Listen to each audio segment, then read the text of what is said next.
Sir Pahalgam में terror attack हुआ है, 27 से ज़्यादा टूरिस्ट। अतिशय भ्याड अशा प्रकारचा हल्ला आहे आणि कुठेतरी जम्मू काश्मीरमध्ये शांतता प्रस्थापित होतीये, मोठ्या प्रमाणात टुरिस्ट चालले आहेत, हे सहन न झाल्यामुळे करण्यात आलेला हल्ला आहे। पण याच्यामुळे जम्मू काश्मीर आणि भारत कुठेही मागे वळून पाहणार नाही।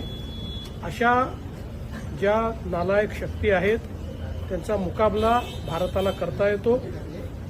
देशाच्या पंतप्रधानांनी अतिशय कडक शब्दामध्ये याची दखल घेतलेली आहे। गृहमंत्री महोदय देखील त्या ठिकाणी पोहोचत आहेत। मी स्वतः तिथे पूर्णपणे कॉन्टॅक्टमध्ये आहे।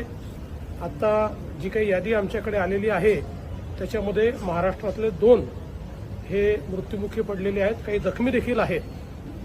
जी काही तिथे मदत आहे ती तिथलं